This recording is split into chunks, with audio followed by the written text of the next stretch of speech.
Mari kita bersatu dalam doa. Bapa kami yang kami sembah di dalam kerajaan surga, terpuji dan termulialah Engkau Tuhan yang memberikan kekuatan bagi kami hari ini. Kalau kami ada sampai saat ini, semuanya karena anugerah Tuhan yang melimpah di dalam kehidupan kami. Biarlah Tuhan, setiap pujian yang kami naikkan, semuanya berkenan di hadapan-Mu, semuanya Engkau layak menerimanya Tuhan. Dan hari ini Tuhan, kami mau menundukkan hati kami, pikiran kami, pada firman Tuhan. Karena firman-Mu adalah firman yang hidup dan berkuasa. Firman yang memperbaharui kami, firman yang menyegarkan hati kami, firman-Mu yang mengoreksi kehidupan kami.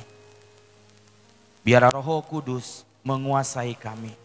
Bahkan di dalam keterbatasan hamba yang menyampaikan, pengurapan Allah tercurah atas hamba. Sehingga hamba yang menyampaikan, kami yang mendengarkan, kami sama-sama diberkati. Di dalam nama Tuhan Yesus Kristus kami berdoa dan bersyukur. Amin. Shalom, selamat malam bagi kita semua. Ya, saya ingin mengajak kita semua membuka Alkitab kita di dalam 1 Timotius pasal yang keempat. Ayat 1 sampai dengan 16, tapi saya akan membacakannya ayat 11 sampai 16. 1 Timotius pasal yang keempat, demikianlah firman Tuhan. Beritakanlah dan ajarkanlah semuanya itu. Jangan seorang pun menganggap engkau rendah karena engkau muda. Jadilah teladan bagi orang-orang percaya dalam perkataanmu, dalam tingkah lakumu, dalam kasihmu, dalam kesetiaanmu, dan dalam kesucianmu. Sementara itu, sampai aku datang, bertekunlah dalam membaca kitab-kitab suci, dalam membangun dan dalam menegur. Jangan lalai mempergunakan karunia yang ada padamu, yang telah diberikan kepadamu oleh nubuat, dan dengan pengampunan, penumpangan tangan sidang penetua. Perhatikanlah semuanya itu, hiduplah di dalamnya supaya kemajuan nyata kepada semua orang. Awasilah dirimu sendiri dan awasilah ajaranmu. Bertekunlah dalam semuanya itu, karena dengan berbuat demikian engkau akan menyelamatkan dirimu dan semua orang yang mendengar engkau. Ya, berbagilah kita yang membaca dan merenungkan kebenaran firman Tuhan. Tema renungan kita bicara tentang hidup dalam kesalehan. Ya, kesalehan itu merupakan hal yang sangat terpenting di dalam kehidupan kita. Kesalehan bukanlah paksaan, tapi keharusan bagi semua orang percaya. Ketika kita menjadi Kristen, menjadi percaya pada Yesus, kesalehan menjadi gaya hidup kita semua. Bukan hanya hamba Tuhan saja yang saleh. Bukan hanya pelayan-pelayan Tuhan saja yang saleh. Tetapi kita semua yang mengaku dirinya sebagai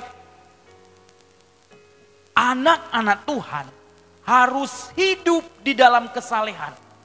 Di dalam kesalehan bukan waktu di gereja, bukan waktu di rumah saja, tapi di seluruh kehidupan kita dimanapun kita berada, kita harus tetap hidup di dalam kesalehan.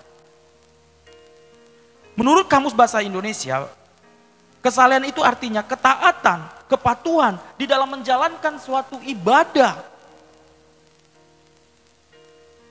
Kesalehan itu harus menjadi bagian kehidupan kita. Dengan menjadi orang yang saleh, maka kita bisa menjadi teladan bagi orang lain. Hal inilah yang disampaikan oleh Paulus kepada muridnya, kepada anak didiknya, yaitu Timotius. Di dalam menghadapi situasi pengajaran-pengajaran sesat, di mana Paulus mengingatkan kepada Timotius agar untuk tetap hidup di dalam kesalehan. Kalau kamu tidak saleh, bagaimana mungkin orang-orang akan percaya kepada pengajaranmu? Jadi ingat, kesalehan bukan hanya gaya hidup hamba Tuhan. Bukan gaya hidup para majelis. Tapi kita yang mengaku Yesus sebagai juru selamat di dalam hati kita, kita harus hidup dalam kesalehan. Yang pertama kita belajar dalam kesalehan apa? Hidup di dalam persekutuan dengan Tuhan. Yang mengajarkan bahwa hidup di mana engkau dan saya Bapak Ibu harus beribadah. Berarti ini menunjukkan bahwa kita harus selalu dekat dengan Tuhan. Berapa kali kita beribadah kepada Tuhan? Berapa kali kita rindu mencari hadirat Tuhan?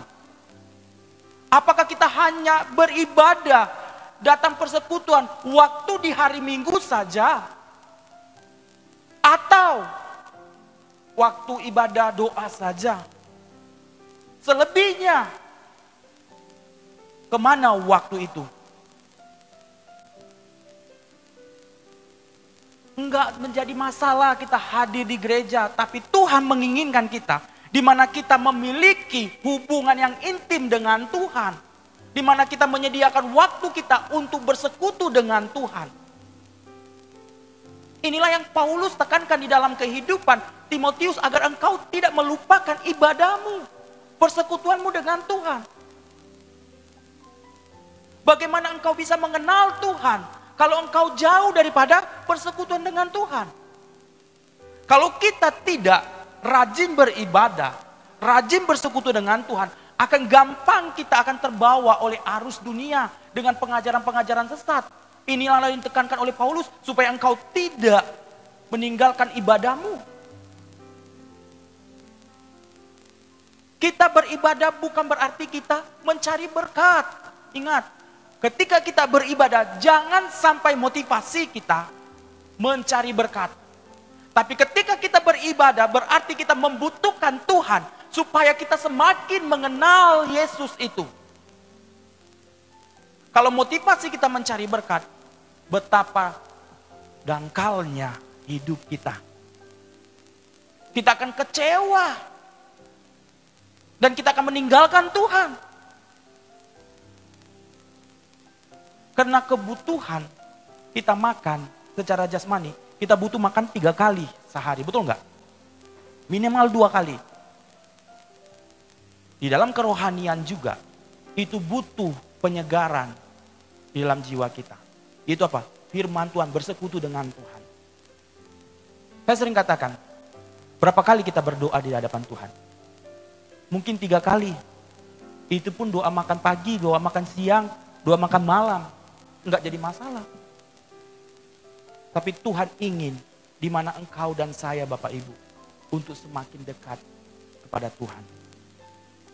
Ketika kita dekat dengan Tuhan, selalu beribadah kepada Tuhan, maka kita akan kuat menghadapi suatu masalah, menghadapi suatu tantangan yang ada di depan kita. Kita tidak akan pernah mengeluh di dalam kehidupan ini kalau kita selalu rindu hadirat Tuhan. Selalu kita mencari Dia. Tetapi kalau kita di dalam hidup ini hanya ya setahun sekali beribadah, itu pun waktu hari Natal saja, ada goncangan, ada masalah, tinggalkan Tuhan. Ada ajaran yang sesat, ikut ini loh, kamu akan diberkati, ikut ini akan menjadi sukses, akan gampang terpengaruh. Tapi kalau kita selalu hadir dan rindu hadirat Tuhan dan membaca dan merenungkan kebenaran firman Tuhan, apapun pengajaran-pengajaran yang sesat, kita bisa akan filter semua. Itu kita tahu akan, oh itu salah, itu sesat, kita bisa. Tapi kalau kita nggak pernah baca Alkitab, nggak pernah bersekutu dengan Tuhan, gampang kita akan disesati. Inilah yang harus Paulus tekankan bagi kita semua. Inilah yang menjadi perenungan bagi kita. Kita harus hidup di dalam kesalehan, dalam persekutuan dengan Tuhan. Kita harus selalu mencari hadirat Tuhan. Paulus mengibaratkan seperti seorang atlet. Seorang atlet untuk mencapai sebuah kemenangan, mencapai sebuah keberhasilan, ia harus memiliki disiplin di dalam soal makanan, latihan. Di dalam kehidupan kita, juga harus disiplin melatih diri kita untuk kita selalu beribadah kepada Tuhan. Mungkin hari ini gagal, besok bangkit lagi, bangkit lagi. Supaya kita mencapai sebuah kemenangan dan keberhasilan itu. Saya sering katakan bahwa kalau kita mencari Tuhan, sumbernya, maka berkat itu akan mengikuti. Tapi kalau dalam hidup ini kita mencari berkat itu, maka kita akan menemukan ketidakpuasan. Kita akan menemukan kegagalan di dalam hidup ini. Tapi carilah sumber berkat itu. Jadi dalam hidup ini latihlah diri kita untuk selalu beribadah kepada Tuhan. Latihlah untuk kita mengenal Tuhan dengan melalui persekutuan dengan Tuhan. Yang kedua, kita belajar dari sini, yaitu melatih perkataan kita, menjaga perkataan kita.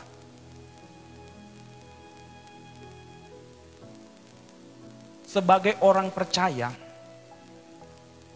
banyak saat ini kita melihat mengaku dirinya sebagai Kristen, tapi masih sering mengeluarkan perkataan-perkataan maki-maki.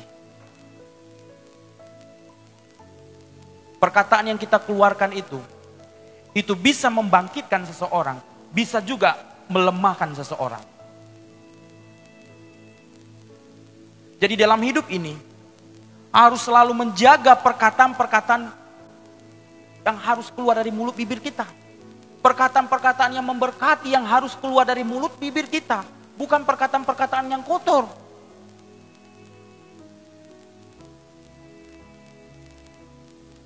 Dalam Kolose 3 ayat 18. Buanglah segala perkataan-perkataan kotor di dalam mulut kita. Memang susah ketika orang memaki kita untuk mengatakan terima kasih makiannya. Susah kan? Kita balas apa? Dasar kau. Titik-titik kebun binatang yang keluar. Kita aja ketika anak salah, paling sering keluar apa? Nama-nama kebun binatang kan? Dari A sampai Z yang keluar. Padahal siapa bapaknya? Disebutlah nama ini, cicak. Padahal bapaknya manusia. Oleh sebab itu perkataan yang kita keluarkan dalam hidup ini haruslah perkataan-perkataan yang membangun, yang memberkati. Perkataan itu ibarat ketika engkau menusukkan paku ke tembok, menokokkan paku ke tembok, ada bekas enggak? Ada. Susah ketika dicabut, ada bekas. Ketika perkataan itu yang menyakiti, itu membekas di hati. Susah untuk diobati, susah. Oleh sebab itu, ketika kita memberikan perkataan, mengeluarkan perkataan berkat, itu menyenangkan. Itu akan selalu diingat. Meskipun kalimat yang kita keluarkan itu kecil, kalimatnya pendek, tapi itu bisa membangkitkan iman seseorang. Jadi dalam hidup ini, jagalah perkataan kita. Yang ketiga, hidup di dalam kasih. Paulus menekankan, bagaimana Timotius engkau harus hidup di dalam kasih. Kasih Kristus itulah yang mengalir di dalam kehidupanmu. Meskipun engkau pernah ditolak oleh orang-orang di sekitar, engkau harus bisa menerima mereka. Kamu harus bisa peduli dengan mereka. Kamu harus bisa mengampuni orang-orang yang telah melukai perasaanmu, yang pernah menolak engkau. Susah nggak mengampuni? Susah. Nggak gampang mengampuni. Tapi kalau ada kasih Kristus di dalam diri kita, itu akan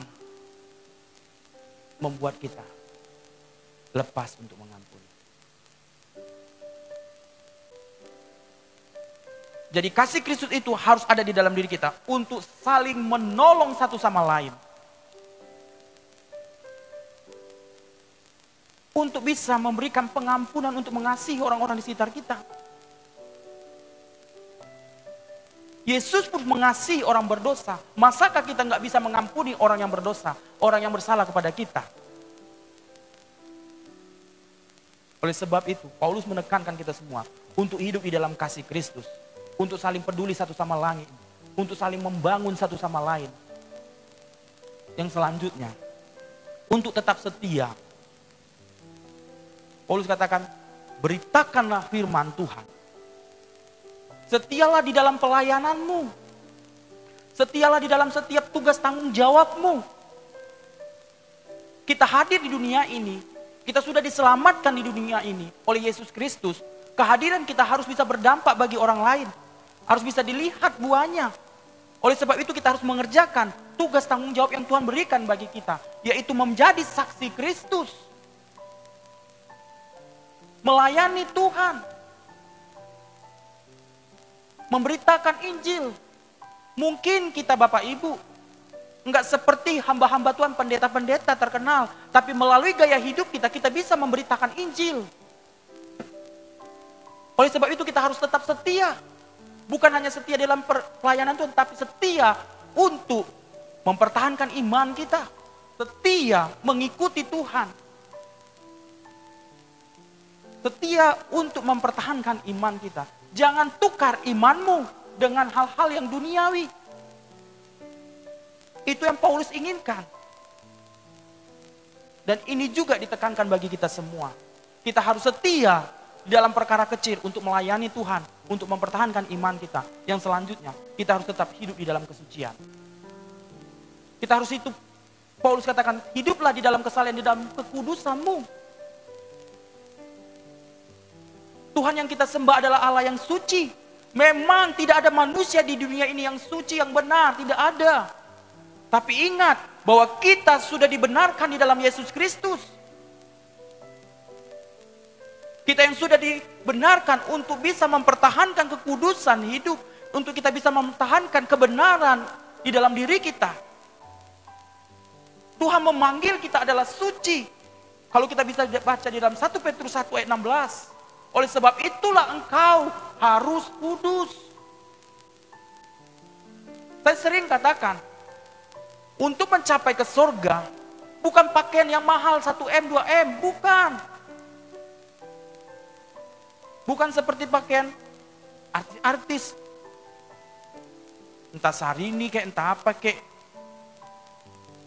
Bukan itu, mungkin kalau pakaian yang mahal, enggak ada yang masuk surga kita, orang miskin, enggak ada.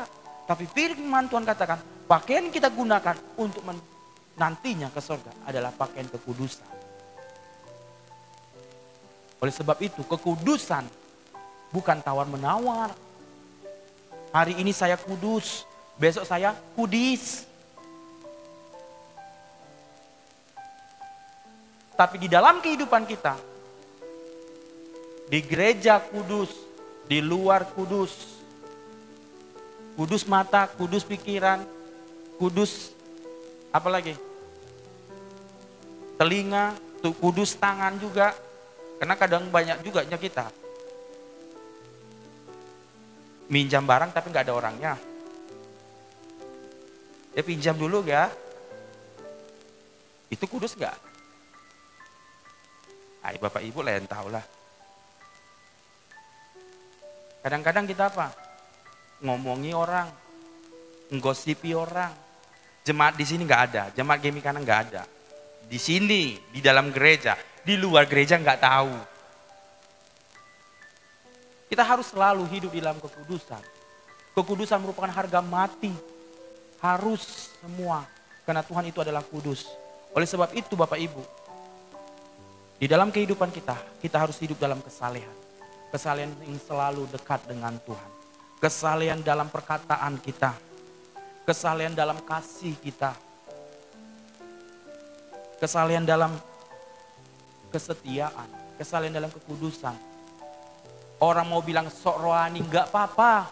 Memang kita harus rohani kok.